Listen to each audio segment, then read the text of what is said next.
નમસ્કાર મિત્રો, જય શ્રી કૃષ્ણ. સ્વાગત છે ફરી એક વખત આપનું આપણી યુટ્યુબ ચેનલ ભક્તિ કીર્તન સંગ્રહમાં. તો આવો આજે આપણે પુરુષોત્તમ માસ મહાત્મ્ય કથાનો 11મો અધ્યાય સાંભળીએ અને સાથે જ પુરુષોત્તમ માસની એક વાર્તા પણ સાંભળીશું. તો વિડીયો પસંદ આવે તો કોમેન્ટ સેક્શનમાં એક વખત પુરુષોત્તમ માસ નિમિત્તે જય શ્રી કૃષ્ણ લખજો. અને જો આપને નિત્ય અનેક સ્થળોના ઘર બેઠા દર્શન કરવા હોય તો વોટ્સએપમાં અમારું ગ્રુપ છે કે જેમાં અમે નિત્ય દર્શન કરાવીએ છીએ. તો તેમાં જોડાવા માટે અહીંયા જે વોટ્સએપ નંબર લખેલો છે તેના ઉપર આપ અમને જય શ્રી કૃષ્ણ લખીને મોકલી દેજો કે જેથી કરીને આપને ગ્રુપમાં જોઈન કરી દેવામાં આવશે અને આપ તે દર્શનનો લાવો ઘર બેઠા લઈ શકશો. અતઃ શ્રી પુરુષોત્તમ માસ મહાત્મ્ય કથાયામ એકાદશો અધ્યાય શ્રી શિવજીએ મેઘાને આપેલ વરદાન. સૂત પુરાણી બોલ્યા કે હે મુનિ શ્રેષ્ઠો, મેઘાએ પોતાના અંતરાત્માની આજ્ઞા પ્રમાણે ભગવાન શિવજીની આરાધના શરૂ કરી. મધ્યાહનના આકરા તાપમાં મેઘાએ શિવજીનું ઉગ્ર તપ આરંભ્યું. સૂર્ય ગ્રીષ્મ ઋતુ આવતા 5 અગ્નિઓની વચ્ચે બેસતી, હેમંત ઋતુમાં શીતળ જળમાં બેસતી, ફક્ત પાણી બહાર પોતાનું મુખ બહાર રાખતી. ચોમાસામાં જમીન ઉપર દર્ભાસન પાથરી શરીરે કંઈ પણ ઓઢ્યા વગર સૂતી અને તે આહારમાં ફક્ત સવાર સાંજ ધુમાડો જ લેતી. અને આ રીતે તેણે 9000 વર્ષ સુધી તપ કર્યું. આટલી ઉગ્ર તપસ્યાથી ભગવાન શિવ મેઘા ઉપર પ્રસન્ન થયા અને તેમણે પોતાનું સ્વરૂપ પ્રગટ કરી મેઘાને દર્શન આપ્યા. મેઘા તપને લીધે દુર્બળ થઈ ગઈ હતી, છતાં ભગવાન શિવજીના દર્શન માત્રથી તે ઉત્સાહિત થઈ ગઈ. તેનું શરીર કૃશ થઈ ગયું હતું, છતાં તેમાં શક્તિનો સંચાર થયો.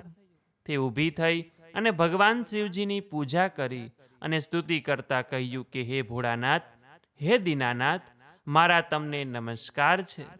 સંસાર સાગરમાં ડૂબેલા માનવીઓ આપને શરણે આવે છે તેમ હું પણ આપને શરણે આવી છું. ભક્તોના દુઃખ દૂર કરનાર, સંસારના આવાગમનનો નાશ કરનાર એવા આપને વારંવાર નમસ્કાર કરું છું. ભગવાન શિવે કહ્યું કે હે તપસ્વી, તારી જે ઈચ્છા હોય તે દર્શાવ, હું તારા ઉપર પ્રસન્ન થયો છું. તું જે માગે તે આપવા તૈયાર થયો છું. ભગવાન શિવજીનું આ વચન સાંભળી મેઘા બોલી કે હે દીનાનાથ, જો આપ મારા ઉપર પ્રસન્ન થયા હોય તો મને પતિ આપો, પતિ આપો. હું પતિ માગું છું, પતિ માગું છું, માટે મને પતિ આપો. મારી બીજી કોઈ ઈચ્છા નથી. ભગવાન શિવ બોલ્યા કે હે તપસ્વીની, તે 5 વાર પતિની માગણી કરી છે, તેથી તને 5 પતિ થશે. તેઓ દાનવીર, શૂરવીર અને ધર્મવીર હશે. ભગવાન શિવજીનું આ વિચિત્ર વરદાન સાંભળી મેઘા તો સ્તબ્ધ થઈ ગઈ. તેને ઘણું દુઃખ થયું. તે બોલે કે હે ભોળાનાથ, મેં વરદાનમાં માગ્યું શું અને આપે આપ્યું શું? એક પતિને 5 પત્ની હોય તેવું સાંભળ્યું છે, પણ એક સ્ત્રીને 5 પતિ હોય તેવું મેં ક્યાંય સાંભળ્યું નથી. હું આપને આવું વરદાન ન આપવા વિનંતી કરું છું. ભગવાન શિવે કહ્યું કે હે તપસ્વીની, મારા વરદાનમાં કંઈ ફરક નહીં પડે. આ જન્મમાં નહીં તો આવતા જન્મમાં 5 પતિ અવશ્ય થશે. તે મહામુનિ દુર્વાસાના આદેશનો અનાદર કર્યો અને પુરુષોત્તમ માસના વ્રતની અવગણના કરી. તેના ફળરૂપે આ બધું બનવા પામ્યું છે. હવેથી કોઈ પણ કાળે પુરુષોત્તમ માસનું તું અપમાન કરીશ નહીં. અમે દેવો પણ આ માસનું શ્રદ્ધાપૂર્વક વ્રત પૂજન કરીએ છીએ. અને આમ કહી ભગવાન શિવજી અંતર ધ્યાન થઈ ગયા. ઇતિ શ્રી બ્રહ્મનારદીય પુરાણના પુરુષોત્તમ મહાત્મયનો શિવજીએ મેઘાને આપેલ વરદાન નામનો 11મો અધ્યાય. તો બોલીએ શ્રી પુરુષોત્તમ ભગવાન કી જય, શ્રી વિષ્ણુ ભગવાન કી જય. તો હવે આપણે પુરુષોત્તમ માસની વાર્તા સાંભળીએ કે જેમાંથી આજે આપણે ગધેડાનો ગોલોકવાસ એ નામની વાર્તા સાંભળીશું. એક હતું ગામ. એ ગામમાં 2 બાઈ રહે. બેયને એવા ગાઢ સખીપણા કે એકમેકને જોયા વગર ખાવું ન ભાવે, ન ઊંઘ આવે. અને એ બેમાં એક માલણ અને બીજી કુંભારણ. માલણ ઘણી ભલી અને દયાળુ, વ્રત તપ કરે, ધર્મ ધ્યાન કરે, ઉપવાસ એકટાણા કરે યથાશક્તિ દાન દક્ષિણા દે. ત્યારે કુંભારણ જીવની ભારે ટૂંકી, કાંઈક આપવાનું નામ પડે ત્યાં તો એને અંધારા આવી જાય.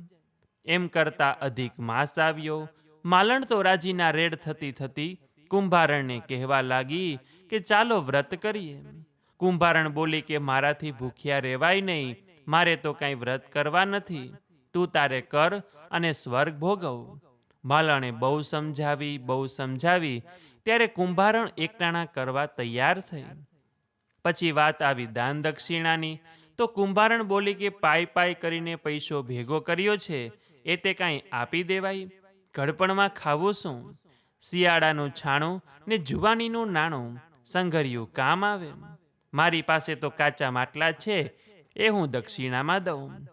માલણ બોલી, એ તો ગોળ કરતાંય ગળ્યું, માટલાનું દાન તો અતિ ઉત્તમ. બંને વ્રત આદર્યા. રોજ નદીએ સ્નાન કરવા જાય, બ્રાહ્મણ વાર્તા કરે એ સાંભળે. માલણ પોથી પર પૈસો મૂકે ત્યારે કુંભારણ પોથી પર માટલું પછાડે. જિંદગીમાં કોઈને કાંઈ દીધું નહોતું, એટલે માટલું દેતાય સેજીવ ચાલે. માટલું પછાડતા જ ફૂટી જાય. એમ કરતા છેલ્લો દિવસ આવ્યો. માલણ તો વહેલી ઉઠી, બગીચામાં હતા એટલા બધાય ફૂલ વીણી લીધા. બજારે જઈને વેચ્યા તો એક સોના મોહર મળી અને એ બ્રાહ્મણને દાનમાં દીધી.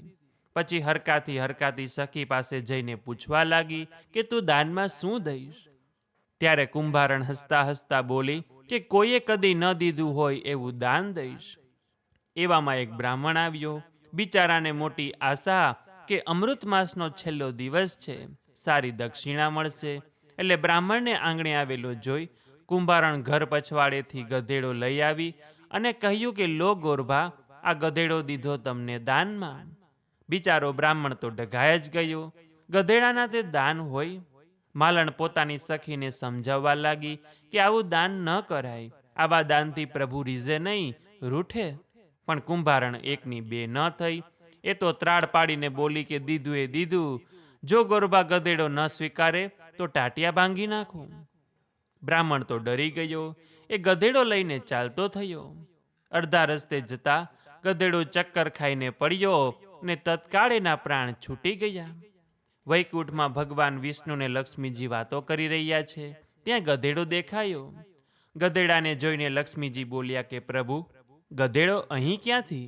ત્યારે પ્રભુ હસતા બોલ્યા કે દાનમાં આવ્યો છે. મળેલું દાન તો હંમેશા આંખ માથા પર ચઢાવવું જ પડે. જેવો ભાવ હોય એવી ભક્તિ ફળે, જેવા કર્મ હોય એવા ફળ મળે.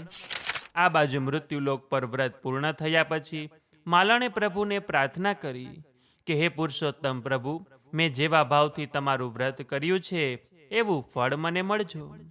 તત્કાળ એના ઘરમાં સોના મોહરનો વરસાદ થયો અને માલણની આંખમાં હસરાશ્રુ આવી ગયા અને એ ગદગદ હૈયે પ્રભુનો પાડ માનવા લાગી.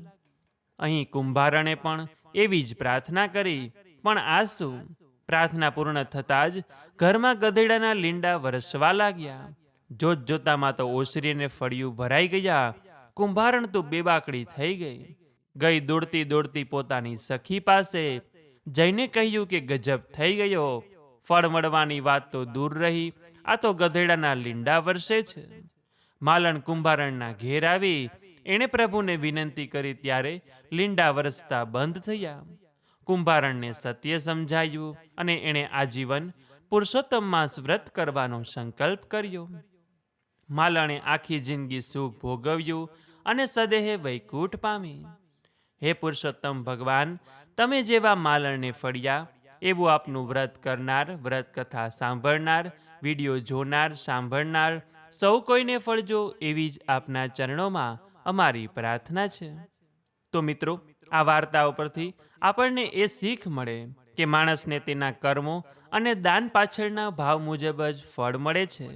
માલણે શુદ્ધ ભાવથી ભક્તિ કરી તો તેને સુખ સમૃદ્ધિ મળી. જ્યારે કુંભારણે કચવાતા મને અને અપમાનિત ભાવે દાન કર્યું તો તેને તેવું જ ખરાબ ફળ મળ્યું. ઈશ્વર દાનની કિંમત નહીં, પણ આપનારના હૃદયનો ભાવ જુએ છે. જેવો ભાવ એવી ભક્તિ અને જેવા કર્મ એવા ફળ. તો બોલીએ શ્રી વિષ્ણુ ભગવાન કી જય. શ્રી પુરુષોત્તમ ભગવાન કી જય. તો જો આ વિડીયો પસંદ આવ્યો હોય તો લાઈક કરી તમારા મિત્રોને મોકલી, અમારી ચેનલમાં નવા હોય તો સબસ્ક્રાઈબ કરવાનું ભૂલતા નહીં, કે જેથી આવનાર અવનવા વિડીયો આપ સૌને મળતા રહે. તો આ સાથે હવે મને રજા આપો, મળીશું ફરીથી એક નવા વિડીયોમાં. ત્યાં સુધી આપ સૌ લોકોને અમારી ચેનલના જય શ્રી કૃષ્ણ. ધન્યવાદ. મારી સાથે જોડાઈ રહેવા બદલ, મને સાંભળવા બદલ આપ સૌ લોકોનો ખૂબ ખૂબ આભાર.